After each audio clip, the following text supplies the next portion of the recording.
Rádio Rio de Janeiro, a emissora da Fraternidade, passa a apresentar Luz na Penumbra, programa que leva ao seu coração a mensagem da doutrina espírita.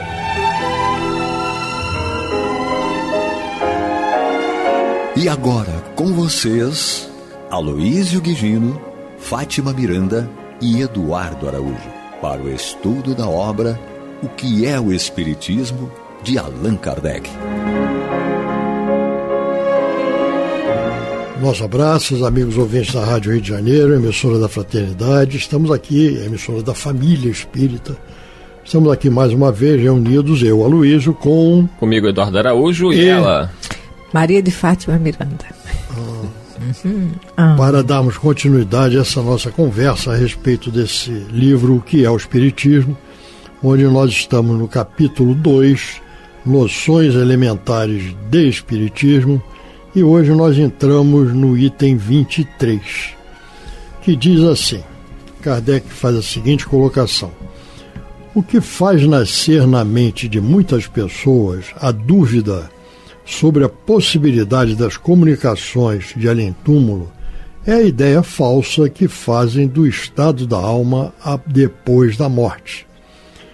Figuram ser ela um sopro, uma fumaça, uma coisa vaga, apenas apreensível ao pensamento que se evapora e vai não se sabe para onde, mas para lugar tão distante que se custa a compreender que ela possa tornar a Terra. Se, ao contrário, a considerarmos ainda unida a um corpo fluídico, semimaterial, formando com ele um ser concreto e individual, as suas relações com os viventes nada têm de incompatível com a razão. Então, nessa colocação feita por Kardec, nós vemos aqui uma chamada para esse corpo fluídico, que é o perispírito, que sempre está acompanhando o espírito, independente do grau de evolução desse espírito. Então, esse perispírito, esse corpo fluídico, é que na realidade, é o instrumento que dá a esse espírito, que é energia pura, certo? Dá a esse espírito a capacidade de interagir tanto no mundo espiritual quanto no mundo físico, através da mediunidade, através dos médiuns. Então, sempre que nós falamos de mediunidade, de interação entre os dois planos da vida, nós estamos falando da presença e da ação do perispírito, quer dizer, do espírito através do seu perispírito. É importante lembrar, porque quando nós falamos de espírito, sem essa compreensão que a doutrina traz, a doutrina fica da realidade do ser, fica essa ideia errada de que é um sopro, uma coisa disforme que saiu do corpo e evaporou. Não é? Então a doutrina vem cumprir aquilo que Jesus nos orienta, que nos esclareceria sobre outras coisas que ele ainda não havia falado e nos faria recordar o que ele havia dito. Quando nós vamos estudar a doutrina espírita, compreendemos sim que o ser espiritual, ele não está despido de uma vestimenta em momento algum no que nós compreendemos da vida dentro dessa nossa realidade. O ser espiritual, em essência, que é luz, quer dizer, Jesus, a mente dele nós não fazemos nem ideia o que é. Por isso que Emmanuel fala que em Jesus encerram-se os processos. Porque nós nunca vemos o Espírito em essência, na sua luz, no nosso nível. Porque não temos maturidade para isso. Então precisamos compreender que existe um corpo fluídico, que é o perispírito, né? E que ninguém vai ver o Espírito na sua essência se não estiver preparado para isso. Eu lembrei agora do livro Voltei, quando o Jacó vai descrever a aproximação, eu acho que é o Bittencourt Sampaio, que eles estão numa determinada região e o Jacó fala que percebe aquela estrela, né, aquela luz se aproximando, e quando chega mais junto, toma a forma do Bittencourt Sampaio. Não conheço o nível de elevação do Bittencourt Sampaio hoje e agora, mas nós sabemos que ninguém pense que quando vê um espírito está vendo ele na sua condição de luz em essência. Está vendo sempre a formação humana, que é da forma como nós poderíamos compreendê-lo aqui. E o perispírito, a compreensão dele faz a diferença nesse entendimento. Muita gente acredita que nós que somos espíritas, mesmo muitos espíritos que são simpatizantes, não têm uma ideia real do que é a vida após a morte. Porque nós continuamos com a mesma aparência que temos hoje. Não só a aparência, mas também... o Luiz está balançando na cabeça ali, eu já sei por quê. Mas vamos ser sintéticos aqui para esclarecer. O espírito ele vai se apresentar exatamente conforme ele se vê. Alguns sem essa consciência, outros com consciência. Mas veja que a Miranda com óculos, né? Uma camisa aí. Qual é essa camisa, Luiz Guigino? Bordeaux, chique, né? Então, se Miranda cai uma bomba aqui agora, Miranda vai, muito possivelmente, após o seu desencarne, pode aparecer exatamente. Sim. Ela poderá até aparecer, Luiz Guigino, carregando a sua mochila, com livros. Inseparável. Então, assim, muita gente é difícil compreender, para quem não estuda a doutrina em maior profundidade, mas para isso é necessário você ler o livro dos médiuns, no capítulo Laboratório do Mundo Invisível, mostrando como os espíritos agem e atuam sobre a matéria. Então, nós, após o desencarne, poderemos aparecer e, se formos vistos, seja por um médium vidente ou mesmo em sonho, seremos vistos da mesma forma que somos hoje. Ou, se nos vermos de forma diferente, às vezes a pessoa fala assim, eu vi a minha mãe, mas ela estava mais rejuvenescida. Porque o espírito, na espiritualidade, ele vai se apresentar como ele o desejar, ou como ele se sentir. Que eu acho que é o que o Luiz estava balançando na cabeça dele aí. Não é isso? Exatamente. Então, não necessariamente com a aparência física que ele deixou aqui, mas com a aparência física que como ele se sente se ele era amputado, se ele não tinha uma das pernas, ou até as duas pernas, pode ser que você o veja após a morte com as suas duas pernas. Sim. Ou não. Sim, é interessante. Vai depender de como ele se vê.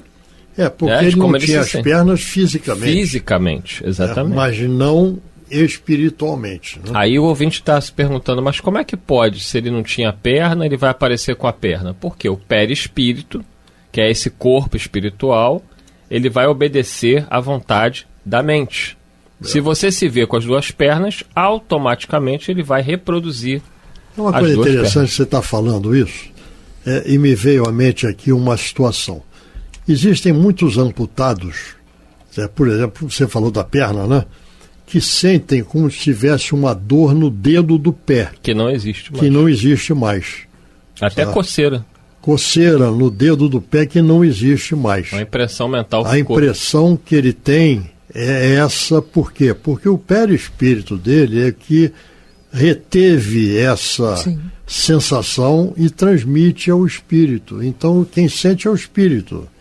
O perispírito é matéria quintessenciada, tudo bem, mas é matéria, certo?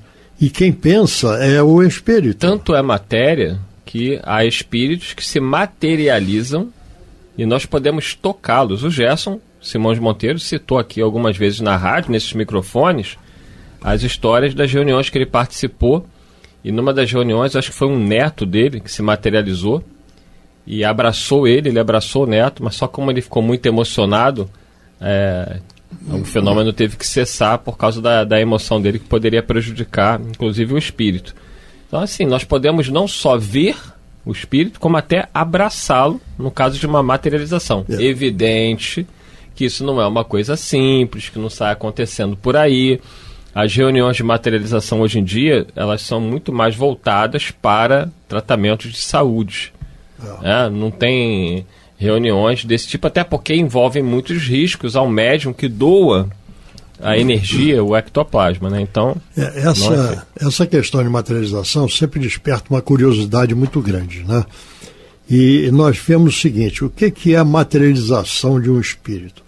É o espírito assimilar camadas mais externas no seu perispírito, que serão camadas mais densas e que vão proporcionar a esse espírito, com o seu perispírito, a possibilidade de serem vistos, tocados, etc., e terem, inclusive, pulsação, temperatura, certo? E vai por aí afora. Então, o perispírito do espírito que está se manifestando, ele assimila ectoplasma, certo? Dos médiuns que cedem esse ectoplasma, médiuns de efeitos físicos, como são chamados, e que vão proporcionar a esse espírito a possibilidade deles serem vistos, sentidos como como se aqui quase que aqui estivessem. Certo?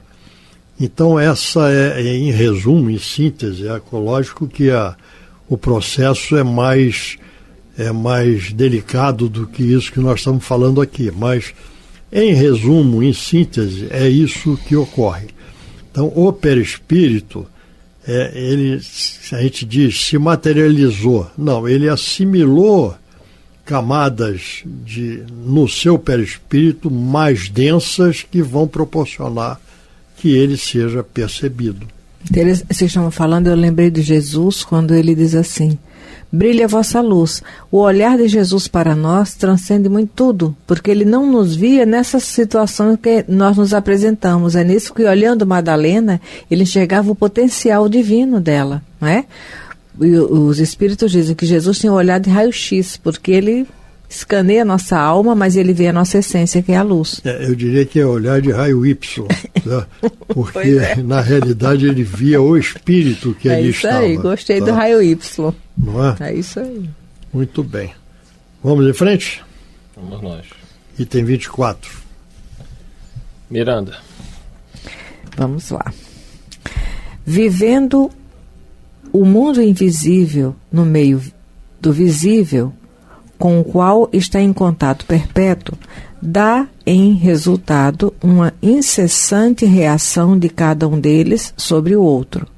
E bem assim demonstra que desde que houve homens, houve também espíritos, e que se estes têm o poder de manifestar-se, deviam tê-lo feito em todas as épocas, entre todos os povos. E a gente verifica isso, né? Você olhando desde os povos mais antigos,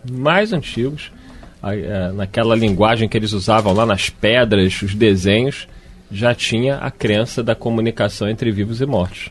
Eles podiam ter uma percepção limitada, mas a realidade já estava lá. Já tinham essa ideia. De onde veio essa ideia? É verdade. Os próprios ateus questionam isso, né? Porque diz que a religião é algo aprendido, né? Você aprende, então você vai passando. Mas e lá nas eras primevas? Como explicar aqueles povos? Eles adoravam o Deus tribal e buscavam de alguma forma associar a natureza. Você vê que é uma ideia instintiva no ser humano, desde os mais primitivos. Inata, perfeito. É uma ideia inata de que existe algo além. O que resume isso é a semente do girassol. Ela brota, ela já procura o sol. Isso quebra um pouco a ideia, né, que esses companheiros materialistas passam, de que a religião, a ideia espiritual é algo aprendido. Se fosse aprendido, quem ensinou lá na origem aos povos primitivos? Quem nasceu primeiro? Quem nasceu primeiro, né? O ovo ou a galinha? Exatamente. É a grande questão. Se é uma coisa inata no ser humano, desde os mais primitivos, é porque isso está esculpido na alma dele, no DNA. Tem uma razão de ser, né? Tudo tem uma razão de ser. A gente vê que nós vivemos os efeitos, as consequências. Mas todo efeito, toda consequência tem uma causa. Tá? Então esta causa é que nós chegamos então ao Criador. Sim. Que nós vamos à primeira questão do Livro dos Espíritos, né? Quando Kardec coloca a pergunta: que é Deus? Não é que nem é o que nem quem. Sim. Certo? É que é algo que nós não alcançamos, né? Que é Deus? E a resposta é inteligência suprema e causa primária de todas as coisas. Então, tudo aquilo que existe, o que ocorre, tem sua origem inicial no Criador, em Deus, nosso Pai. E aí nós vemos, desde o início, se nós citamos aqui, na Antiguidade nós tínhamos os deuses com D minúsculo, que eram aqueles que, na compreensão do homem, eram os responsáveis por todos os fenômenos que ele observava. Então, a nossa observação indicava que teria que haver um responsável por aquilo, porque aquilo não é aleatório, aquilo tem uma consequência. E nós buscávamos a causa e atribuíamos essa causa a um Deus com D minúsculo, certo? Que eram essa profusão de deuses que nós vemos na Antiguidade, né? E isto vai caminhando, até hoje ainda temos, né? Sim. Até hoje ainda temos povos politeístas, tá? Mas esse politeísmo, ele já não é aquele mesmo daquela época. Eles já compreendem que há de ter algum responsável pelos deuses com D minúsculo. E esse responsável pelos deuses com D minúsculo é o Deus com D maiúsculo, que nós todos entendemos e chamamos carinhosamente de Pai. E ele continua: entretanto, nestes últimos tempos, as manifestações dos espíritos tomaram grande desenvolvimento e adquiriram maior caráter de autenticidade, porque estava nas vistas da providência, por termo, a praga da incredulidade e do materialismo, mediante provas evidentes, permitindo aos que deixaram a terra vir atestar sua existência e revelar-nos sua situação feliz ou infeliz. Então, o objetivo é justamente extinguir a incredulidade, não é? E o materialismo. E nos últimos tempos, como ele coloca aqui, né, os espíritos essas manifestações tomaram um grande desenvolvimento e adquiriram maior caráter de autenticidade, né, a tal ponto que William Crookes, né, um cientista conhecido, reconhecido, respeitado, né, ele é o descobridor do elemento talho, da tabela periódica, um precursor da questão dos raios catódicos que levaram ao tubo lá da televisão, e ele foi chamado à época para analisar essas manifestações, supostas manifestações espíritas, e com o objetivo dele desmascarar o que a maioria das pessoas consideravam uma fraude.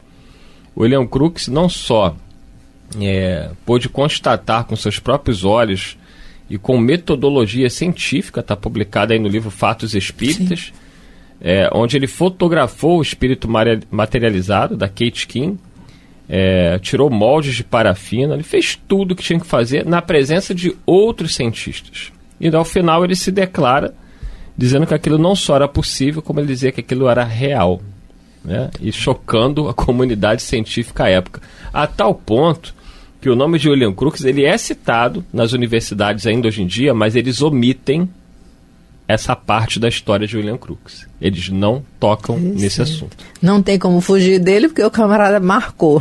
Eu lembro que na época de faculdade de psicologia, um professor lá falou em William Crookes, mas falou no aspecto do trabalho científico dele. E não tocou no assunto que eu acho que para mim foi o mais importante de todas as descobertas que ele fez, que foi o trabalho, né, mostrando a realidade da existência dos espíritos, né, a ponto dele fotografar, medir temperatura, batimento cardíaco, tudo, pulsação, porque é isso mesmo, o espírito materializado, se nós pudéssemos ver, em algumas ocasiões a gente sequer sabe distinguir se aquele espírito está num corpo físico ou se ele está simplesmente materializado, que é o caso dos agêneres, como Maria de Fátima Miranda, Luiz Guigino. Misericórdia. E nós temos, inclusive, em outras crenças religiosas, em outras filosofias religiosas, a constatação também de algo semelhante, apesar de terem outro nome, certo? Mas é a materialização. Dentro do catolicismo nós temos materializações de de Maria Santíssima, certo, de outros espíritos, o próprio Jesus, certo, após a sua morte física, quando ele aparece e é visto por todos. Se é visto por todos, não é visão mediúnica, é aparição. Existe uma diferença, né, entre a visão mediúnica e a aparição. A aparição todos veem, não precisam ser médiuns. E a mediunidade vê, mas o médium vê o perispírito daquele que se foi. Então são constatações, são relatos que também são feitos em outras filosofias religiosas, que no final das contas são a mesma coisa. Interessante, está falando da aparição de Jesus após a morte dele, e sempre me chamou a atenção a estrada de Emaús, aquele encontro, aquele peregrino que junta-se aos discípulos e sai caminhando. Os dois estavam tão mergulhados na própria dor que não fizeram leitura de que era Jesus que estava ali do lado deles, né? Não registraram nada que se assemelhasse àquilo que eles conheciam de Jesus. Só na hora que Jesus vai abençoar a refeição é que eles identificam que ali tem alguém especial. Muito bem. Vamos lá? Vamos nós, faltam aí 3 minutinhos. Item 25, quem vai ler? As relações entre os mundos visível e invisível podem ser ocultas ou patentes, ou espontâneas ou provocadas. Os espíritos atuam sobre os homens ocultamente, sugerindo-lhe pensamentos e influenciando-os de modo perceptível por meio de efeitos apreciáveis aos sentidos. Isso aqui é um tópico importante, né, para a gente já dar uma parada, porque a questão 459 do Livro dos Espíritos: influenciam os espíritos nos acontecimentos da vida? Resposta: influenciam a tal ponto que de ordinário são eles que vos dirigem. É uma pergunta e uma resposta que assusta muitas pessoas, mas é exatamente o que Kardec está explicando aqui, que esse contato nosso com os espíritos, ele é constante. A nossa mente está constantemente sintonizando com mentes desencarnadas. E aí, evidentemente, que vai depender do tipo de pensamento e de vibração que nós emitimos, os espíritos que estarão à nossa volta. Aí é uma escolha pessoal, né? Me diga o que pensas e o que fazes, que eu te direi com quem andas, quem são suas companhias. Mas se nós buscarmos minimamente o caminho da oração, da prática do bem, estaremos sempre aí tendo a companhia dos benfeitores espirituais. Aloysio Guigino. Não, isso aí é notório, né? Nós sabemos que todos nós temos de vez em quando algumas inspirações, alguns insights, alguma coisa que surge na nossa mente do nada. O nada não existe, né? Mas que surge na nossa mente aleatoriamente, e que é justamente através dessas influências que nós temos. Nós todos sabemos que temos junto conosco aqueles que nós chamamos de anjos da guarda, né? Espíritos protetores, anjos da guarda. Então, esses espíritos, eles nos influenciam sistemática e constantemente, nos mostrando caminhos. Nós temos as percepções. O que nós vamos fazer depende das nossas escolhas, da nossa decisão, do nosso livre-arbítrio. Mas essa influência existe sempre, para o bem e pela ausência do bem. Não é? Sim. Só isso, Maria de Fátima? Temos aí 30 segundos ainda. Aquilo que vocês falaram já está aqui, não é? Ela é sutil quando se faz necessário, mas tem momentos que é bem ostensivo para que não reste dúvida. É verdade. Quando os espíritos querem que a gente perceba, eles dão um jeitinho da gente ter a clareza do que eles querem nos dizer. Inclusive durante os sonhos, né? Que é uma forma que eles utilizam bastante. Por isso dizem que a noite é uma boa conselheira. Tá com uma dúvida? Não tome a decisão imediatamente. E o hábito da oração? Vá dormir, antes faça uma oração, peça ajuda, inspiração, e talvez amanhã, no dia seguinte pela manhã, você já tenha a resposta. Só para fechar, durante o sono nós temos uma experiência da vida no mundo dos espíritos. É isso aí. E dito isto, chegamos ao final de mais um programa, desejando muita paz, e semana que vem, se Jesus permitir, aqui estaremos novamente. Que Até Jesus lá. nos conduza. Até lá, se Deus quiser, e Ele há de querer. Você está ouvindo o programa Luz na Penumbra.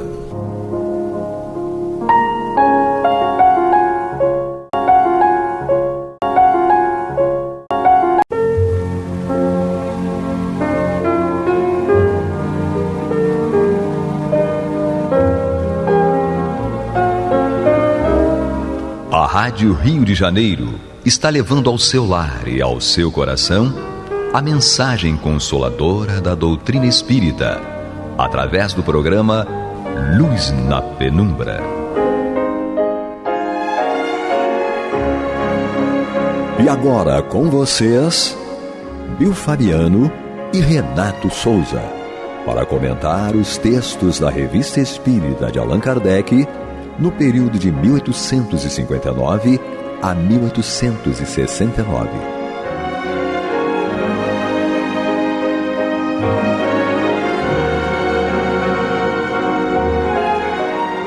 Muito bem, prezados ouvintes da Rádio Rio de Janeiro, emissora da Fraternidade, estamos chegando, eu e meu parceiro Bill Fabiano Cordeiro, que vai dar uma boa noite aqui para vocês. Boa noite a todos, estamos juntos mais uma vez. Isso, programa Luz na Penumbra, é isso, Revista Espírita, ano ímpar. E hoje é a nossa folia, Renato, é hoje a nossa folia, Pois né? é, a nossa folia, né? Exato. Nossa folia aqui na Rádio Rio de Janeiro, que beleza, olha que benção, né? Oh, maravilha, Isso aí. super bacana e bom e interessante, com certeza. Exatamente. Né?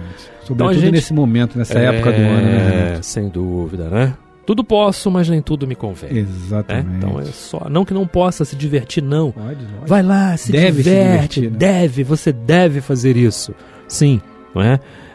Até porque você está encarnado, mas tudo posso, mas nem tudo me convém. Lembrando, é só prestar bem atenção. Exatamente, com moderação e lembrando que, óbvio, a nossa vida pode acabar agora, depois de acabar o programa, mas pode não ser que dure mais 40, 50 anos. Às vezes um dia de falha, um dia de desvio compromete toda uma existência. Sem dúvida, né? Aí você imagina você ter que começar de novo. Exatamente. E aí complica, né? Complica. Coisas que você estavam na mão, assim, que estava no caminho para você resolver e infelizmente... Aí entra aquele conselho dos nossos amigos, não precisava ser assim. Exato. E aí só vem arrependimento depois e remorso, então, e são necessários para você dar continuidade. Então, nossa mensagem é muita calma nessa hora. Exato, né, Renatão? Perfeito, Bill. Isso aí. Bom, estamos na Revista Espírita, outubro de 1859, falando sobre o magnetismo, um assunto muito bom que o Kardec destaca aqui, né? Reconhecido pelo Poder Judiciário. E, inclusive, ele está tratando aqui de 2 casos, não é? De as questões ligadas, não é? Ensinadas lá pela igreja. Sim. Enfim, né? E tudo mais. Vamos dar continuidade, Bill? Vamos embora. Porque a gente falou sobre o passe, falamos sobre situações que podem ocorrer com relação ao magnetismo e isso tá na sua mão, o poder de mudar as coisas. Sim. E aí não é milagre, né? E aí não é milagre, é coisas que você pode mudar realmente, tá? Então vamos lá, né? Se estamos todos inseridos num contexto de que Deus né, está por toda parte, Ele é o Criador de tudo, Ele é a energia que está em tudo, não é? Então nada está fora dessa energia. Sim, porque só seria considerado milagre se estivesse fora dessa energia, fora né, dos ensinamentos e das leis da natureza. Aí sim seria milagre. Como não existe nesse isso, contexto, está tudo certo. Está tudo certo, né? Tudo tem uma explicação, tá? Então vamos nós aqui, ele continuando a falar aqui, tá? Continuando nas aspas. A existência de um tal fluido jamais foi cientificamente demonstrada. Longe disso. Todas as vezes que os homens difíceis de serem enganados, os membros da Academia de Ciências, médicos eminentes, quiseram verificar os fatos alegados, os príncipes do magnetismo sempre recuaram e se entrincheiraram atrás de pretextos muito transparentes. Nem a questão de fato, nem por mais forte razão, a questão da doutrina puderem ser elucidadas. Não existe, pois, para o mundo sábio, o magnetismo animal. Entretanto, segue-se daí que as práticas dos magnetizadores não produzem nenhum efeito e, negando-se com razão o magnetismo, não se pode admitir a magnetização? E aí?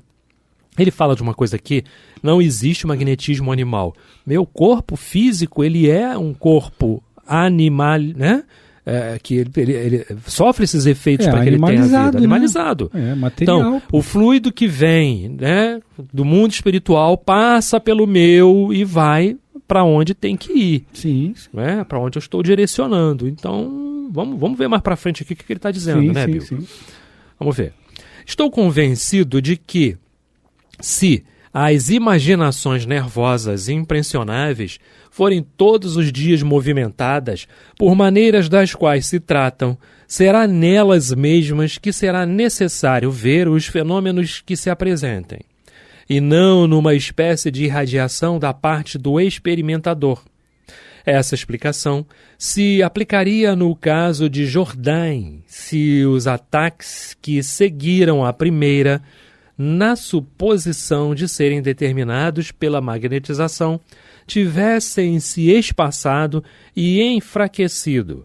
Um impulso único deve, logicamente, produzir efeitos decrescentes. Ora, ocorre tudo de outro modo. À medida que o tempo escoa, os ataques se aceleram e aumentam de intensidade. Essa circunstância me confunde. Uma influência determinada está, evidentemente, em jogo. Qual é ela? Os antecedentes e a maneira de ser de física de Jourdain, me são bastante conhecidos para que eu os possa atribuir ao seu temperamento, e devo declarar que não sei onde a localizar. Aqui, a criança está presa de um de seus ataques. A testemunha, assim como o seu confrade, constatam contrações musculares gerais crônicas, sem insensibilidade da pele ou do olho, que se esquiva à ação da luz quando se abrem as pálpebras. Nenhuma espuma de boca, nenhuma flexão de polegares na palma da mão. O grito inicial não ocorreu. O acesso, aliás, se termina gradualmente, passando pelo período sonambúlico. Os doutores declaram que a criança não é epilética e ainda menos catalepilética. E aí, né? Essa questão do magnetismo, eu estava olhando aqui. Fica constatado, né? A importância do magnetismo, né? Que a gente falou aí no início da importância do magnetismo, que você citou.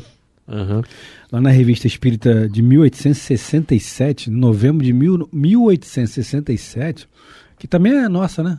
É nossa, entre aspas. Entre aspas, anos acho que vai dar para chegar lá, né, Bill? Nessa encarnação, será que vai dar? Acho que está no finalzinho da nossa trajetória aqui, mais ou menos. Vamos ver. Até 69? Pois é.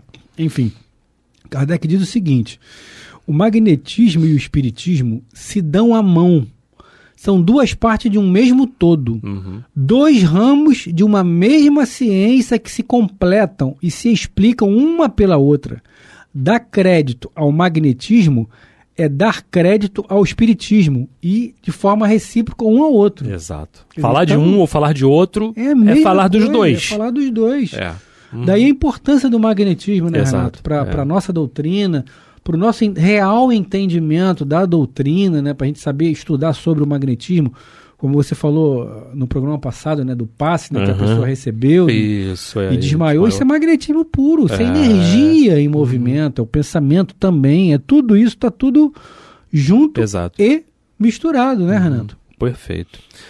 Então, sobre a interpelação relativamente à palavra sonambulismo, com o fim de se saber se tudo não se explicaria, se admitindo que o sujeito preliminarmente sonâmbulo tivera em 15 de agosto um acesso dessa espécie de doença, a testemunha respondeu que, primeiro, que não ficou estabelecido que a criança fosse sonâmbula e que, em seguida, esse fenômeno teria se produzido em condições inteiramente insólitas.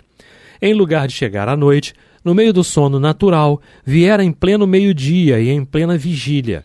Os passes magnéticos me parecem ser a causa do estado atual da criança. Não lhe vejo outra. Né? Ele continua. O segundo médico assim declarou: eu vi a criança doente em 13 de outubro de 1858. Estava em um estado sonambúlico, gozando de locomoção voluntária, não é? Ela recitava o catecismo. Meu filho a viu na noite de 15. Estava no mesmo estado e conjugava o verbo poder. Não foi senão algum tempo depois que eu soube que fora magnetizado, que um viajante houvera dito, né? E se ele não for desmagnetizado, talvez assim esteja por sua vida. Eu conheci em minha juventude um escolar no mesmo estado que, sendo curado sem meios médicos, se tornou um homem distinguido na profissão que abraçou. Os acidentes que o doente experimenta não são senão perturbações nervosas. Não há nenhum sintoma de epilepsia, nem de catalepsia. De novo, eles vêm atestando a questão, né, do magnetismo que envolvia lá o ser, né? Sim, exato. Sim. O tribunal pronunciou o seguinte julgamento: considerando que resulta dos debates que, em 15 de agosto de 1858, exercendo imprudentemente sobre a pessoa do jovem Jourdain, com idade de 13 anos, toques aproximações qualificadas como passes magnéticos e pelo menos ferindo, por esse aparelho e essas manobras desacostumadas, a fraca imaginação dessa criança, o acusado produziu no paciente uma superexcitação, uma desordem nervosa e, enfim, uma lesão ou uma doença cujos acessos se reproduzem desde aquela época em diversos intervalos. Bill, eu queria fazer um comentário aqui, mas eu vou buscar aqui primeiro aqui no Evangelho, a passagem, né? Quando Jesus diz lá: podeis fazer tudo isso que eu faço e muito mais. Vou buscar aqui enquanto você vai comentando. Sim, né? sim. A gente busca aqui na codificação, né? E estava até buscando aqui agora sobre Emmanuel, só que não abriu aqui. O Emmanuel tem uma passagem muito interessante que fala sobre o magnetismo no Pão Nosso, só que não estou conseguindo abrir aqui por questões tecnológicas, né? A questão, como a gente já falou em outros programas, de internet, coisas milagrosas, ela não está abrindo aqui para mim, mas está lá no capítulo 110 do livro Pão Nosso, o Emmanuel falando sobre magnetismo pessoal, que me veio à mente aqui, eu lembrei, mas não estou conseguindo acessar aqui. Mas é bastante interessante quem puder ter acesso ao Pão Nosso no capítulo 110, magnetismo pessoal, né, que Emmanuel vai trazer lá, através da psicografia de Chico Xavier, essa impressão do magnetismo também, que é muito interessante. Já conseguiu achar? Achei sim, Bill. E está lá no capítulo 17 do Evangelho segundo o Espiritismo, Sede Perfeitos. Você gosta desse capítulo, né? Estamos... que nós já alcançamos. Né? Estamos no programa Luz na Penumbra, eu e Bill Fabiano, Revista Espírita Ano Ímpar. Estamos em outubro de 1859 conversando sobre magnetismo. Nossa, tudo a ver. Né? Sim. Então, como eu ia dizendo aqui, está lá no Evangelho de Jesus, segundo João, capítulo 10, versículo 34, sede vós perfeitos, como é perfeito o vosso Pai que está nos céus. E está em Mateus também, 5,48, vós podeis fazer o que eu faço e muito mais. Tá? E aí... né, entra a questão, se eu tenho a questão do magnetismo, se eu estou envolvido nele, se eu tenho o poder de orar por alguém, o que eu preciso fazer para que aquilo dê certo? Me modificar. Sim, exatamente. Ter propósito no bem, porque olha só uma coisa importante, está falando do propósito no bem, que é o que eu devo levar em consideração, mas esse mesmo magnetismo pode ser utilizado para atrapalhar. Exato. Desde que o meu pensamento seja no mal, né, Bill? Sim. Era isso que eu queria falar. Sem dúvida alguma, você lembrou bem, porque, aliás, infelizmente, a própria codificação traz isso através do Livro dos Espíritos, que eu não lembro agora a pergunta, que o mal é audacioso, o bem é tímido, né?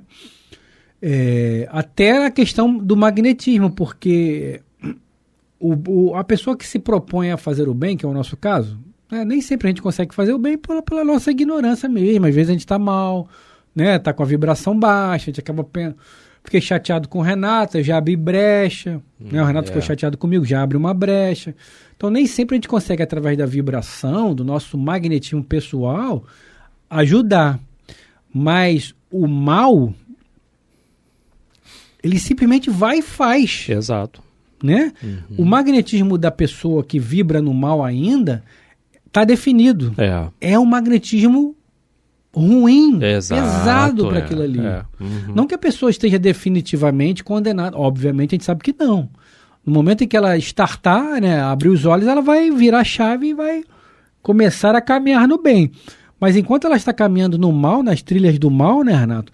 Ela usa aquilo ali sem nenhum problema para ela. Exato. Ela usa o magnetismo dela, que às vezes nem sabe que tem, para o ruim, para discórdia, para colocar dúvida nas pessoas, para fazer desavença entre amigos. Isso tudo é magnetismo, que a pessoa canaliza o magnetismo que ela tem como indivíduo, como ser material e da natureza, ela usa para o mal. Pô. Sim. Então nós temos que deixar de ter vergonha de fazer o bem, né?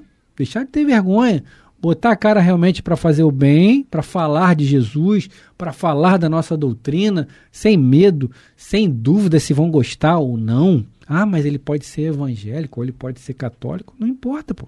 Sim, perfeito. Você vai negar a sua religião? Não, vai negar a sua doutrina? É tudo parte do princípio, né? Do grande ensinamento. Amar a Deus sobre todas as coisas, o próximo como a ti mesmo.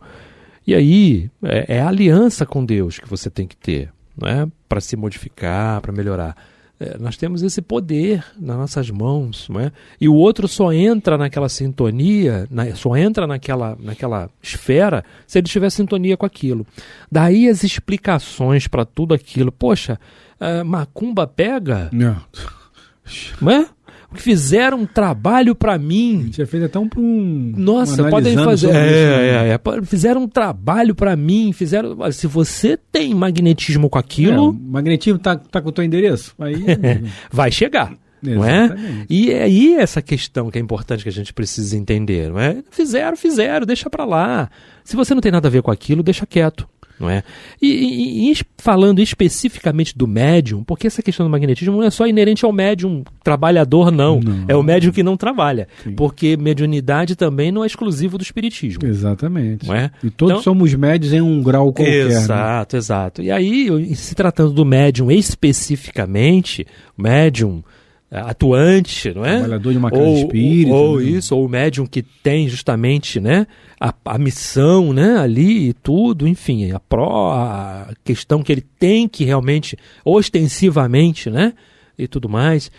Eu separei aqui, inclusive num programa desses da Consolação de Jesus, nós falamos sobre, da Consolação não, perdão, num debate na Rio nós falamos sobre isso, né, do Apocalipse 22, 8 e 9, porque ele fala de mediunidade, né? E ele fala no finalzinho justamente da aliança que você tem que ter com Deus. E aí a gente se lembra, seja médium com Jesus. Médium não pode se apartar do Evangelho.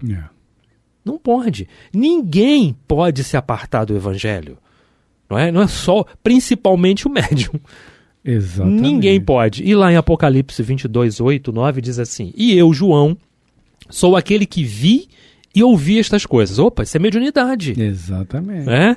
E havendo as ouvido e visto, prostrei-me aos pés do anjo que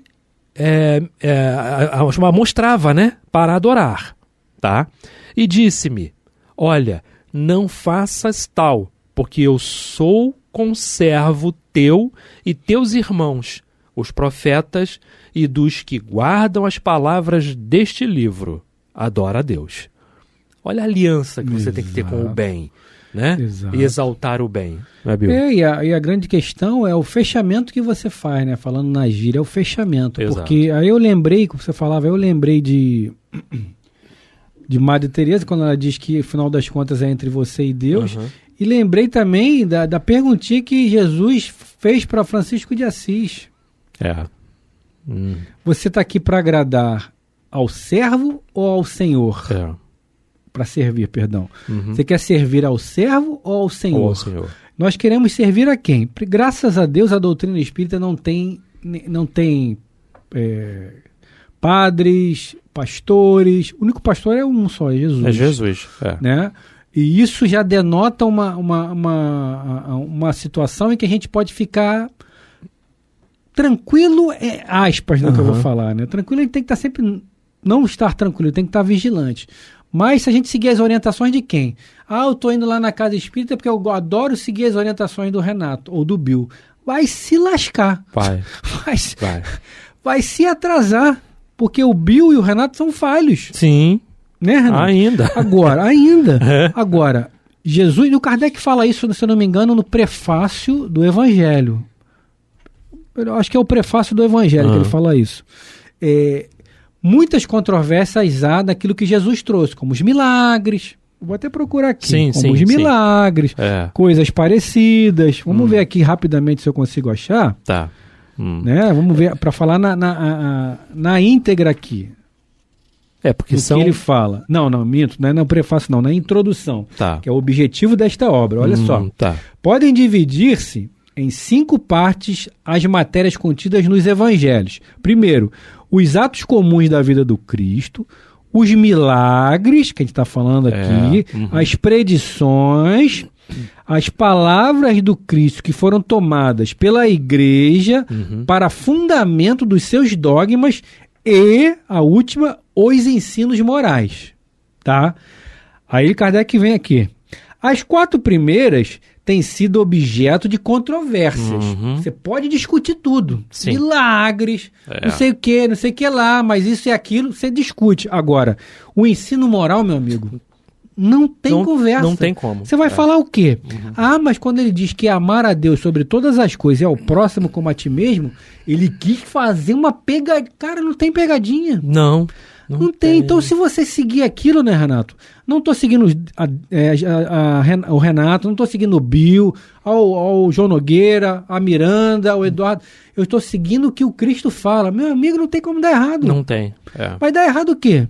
Então, quando Jesus fala para Francisco de Assis, você está aqui para servir ao servo ou ao Senhor? Se nós escolhemos o servo, meu amigo, a gente está lascado. Tá, com certeza. Agora, se a gente escolher o Senhor, né, que é Deus, ou Jesus, né, Renato? Vai dar certo.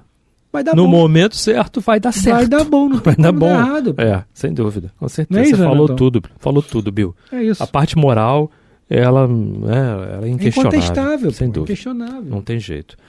E quando ele traz o ensinamento e ele resume tudo, ele diz o que você deve fazer de forma resumida, poxa, tá ali, é isso aí, faz aí que vai vir o que é seu. Pronto. Exatamente. Né? Vamos fechar essa página aqui, Bill? Vamos sim. Que a ação de ter, por essas manobras imprudentes, ocasionado a dita lesão ou doença, constitui o delito previsto no artigo 320 do Código Penal, que o fato do qual se trata ocasionou à parte civil um prejuízo que deve ser reparado. E que existem circunstâncias atenuantes. E aí a gente vai parar aqui. Sim, né? sim. Vamos parar aqui porque no próximo programa a gente vai dar continuidade, porque o Kardec fala lá no início. O que ele fala lá? Fala lá, ó, o magnetismo reconhecido pelo poder judiciário. E aqui ele já está trazendo, entre aspas, todo um parecer, não é? De alguém da lei lá, técnico e tudo, e a gente vai começar a entender as questões pertinentes aqui. O parágrafo é longo, nós vamos deixar para o outro programa, para a gente dar continuidade à leitura aqui. Tá? Ele vai falar do tribunal, vai falar da condenação, e vem trazendo aqui uma série de situações para a gente poder entender melhor as coisas, né, Bill? Enquanto isso, a gente vai falando do quê? Do Clube da Fraternidade? Sempre, né? Sempre bom, vale sempre a pena nós lembrarmos as pessoas a necessidade que a Rádio Rio de Janeiro tem de ser amparada, de ser abraçada por cada um de nós, que somos ouvintes também, colaboradores, mas ouvintes também da rádio, não é isso, Renato? Exatamente. Então, você acessa lá, né? 21 3386 1422. Esse número de telefone ele é também o WhatsApp. Ou lá no site, radioriodejaneiro.digital, na aba Clube da Fraternidade. Tem todas as informações. Você que não pode participar, faz uma prece. Ajuda muito. Mas você que pode ajudar aí, a gente insiste muito em falar na questão dos likes do YouTube, dos inscritos no YouTube lá, mais de 44 mil que tem lá. E se cada um ali, contribuísse com R$1, ajudaria muito, não é? Não consigo contribuir com 20, que é o Clube da Fraternidade, que tem os custos do boleto, bancários e tudo mais, então tem um mínimo ali para se abrir um boleto. Mas doe através do Pix, que estão todas as informações lá no site, você pode doar R$1, R$2, 50 centavos, não importa, né? O valor puder. Que for, né? Exato, sem dúvida, né? Super importante. Que seja feito de coração, né? Você que é parceiro aí dessa emissora, né? Maravilhosa aí, que está acalmando aí, consolando corações através do grande ensinamento de Jesus e da doutrina espírita. É isso aí. Bom, nosso programa está terminando, né, Bill? É isso. Vamos nessa. Um bom final de semana a todos. Bom Bill, carnaval para todos, com moderação, pessoal. Isso, com moderação. Fiquem com a paz. Exatamente. Vamos lá. Tudo posso, mas nem tudo me convém. Até o próximo programa. Muita paz.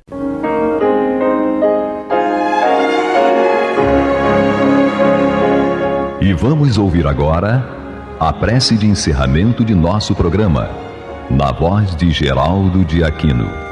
Jesus, dá-nos coragem para a luta, piedade para os insultos e misericórdia para as injustiças e ingratidões. Limpa nossa alma de inveja e ambições mesquinhas, de ódio e de vingança o nosso caminho.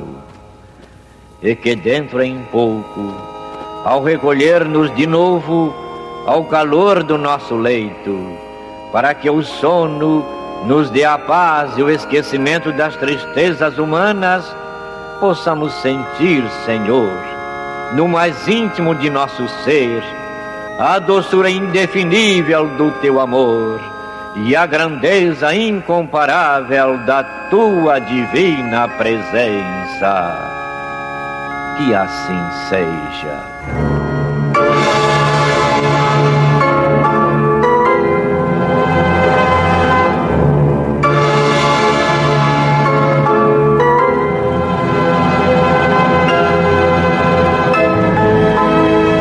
Acabamos de apresentar o programa Luz na Penumbra, que voltará a ser apresentado na próxima segunda-feira, às 21 horas, nesta emissora.